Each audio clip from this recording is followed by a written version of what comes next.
Assalamualaikum warahmatullahi wabarakatuh.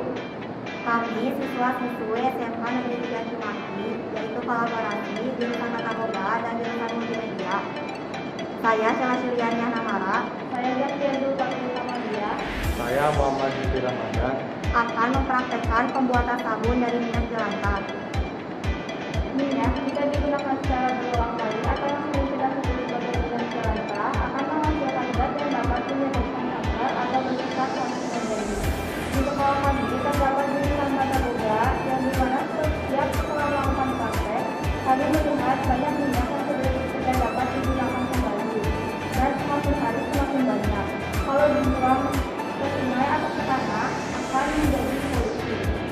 Untuk mengurangi hal itu, kami mempunyai ide bahwa minyak jelantah dapat dimanfaatkan dalam bentuk lain, misalnya dijadikan sabun gigi. Sabun gigi ini dapat digunakan di sekolah untuk mencuci lap atau benda-benda lainnya. Kemudian saya akan memperlihatkan alat dan bahan yang akan dipergunakan. Yang pertama ada stainless bowl. Yang kedua ada balon dish. Lalu ada saringan. Lalu ada sendok makan, minyak jelantah yang telah ditambahkan arang, dan bahannya yaitu ada NaOH atau soda api, ada pewarna makanan, air, dan pewangi.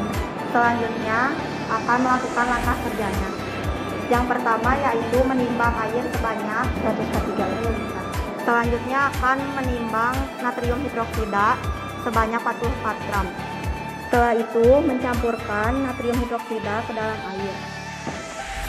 Pada tahap ini natrium hidroksida harus dituang ke dalam air, bukan air yang dimasukkan ke dalam natrium hidroksida. Karena natrium hidroksida bersifat korosif sehingga dapat menyebabkan peledakan.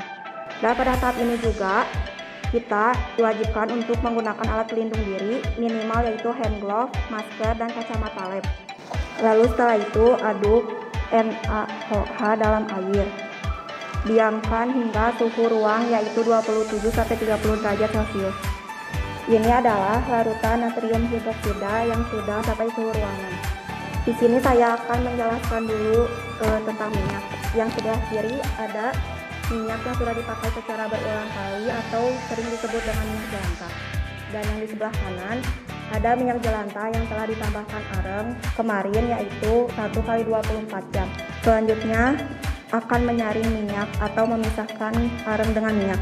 Diukur sebanyak 300 ml. Selanjutnya mencampurkan minyak dan larutan natrium hidroksida ke dalam stainless bowl.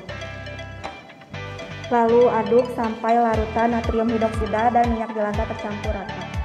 Selanjutnya tambahkan pewangi dan pewarna secukupnya. Lalu diaduk lagi. Setelah itu masukkan ke dalam cetakan yang sudah disiapkan. Setelah adonan sabun dimasukkan ke dalam cetakan, kemudian tunggu 1-2 hari. Sabun ini baru bisa digunakan setelah dikeluarkan dari cetakan dan disimpan di ruangan terbuka, tetapi tidak terpapar cahaya matahari secara langsung. Disimpan selama minimal 4-6 minggu atau disebut dengan fase curing time. Fase ini berfungsi untuk melepas kandungan air. Waktu yang disarankan untuk menggunakan sabun ini yaitu 2-3 bulan agar sabun yang digunakan lebih lembut, tahan lama, dan padat. Meskipun sudah bisa digunakan, sabun ini tidak disarankan untuk digunakan atau dipakai sebagai sabun mandi karena belum dilakukan penelitian.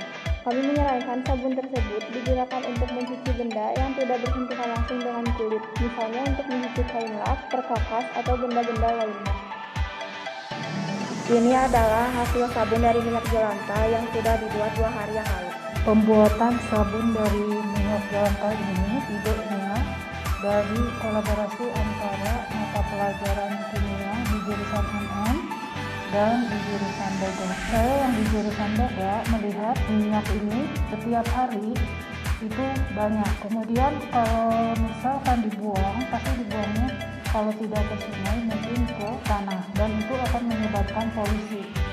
Nah, kemudian kami membuat ide bahwa kita akan membuat sabun dari minyak jelantah ini.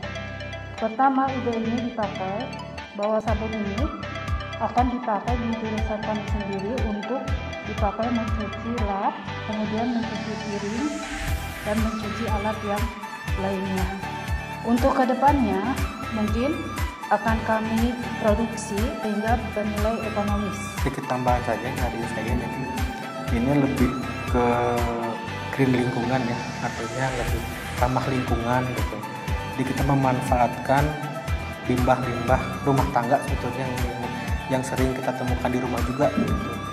Nah, semoga apa yang ada di sini bisa menjadikan solusi untuk kita semua, bahwa menjaga lingkungan itu tetap menjadi peran utama ya, terutama pada masa-masa kini.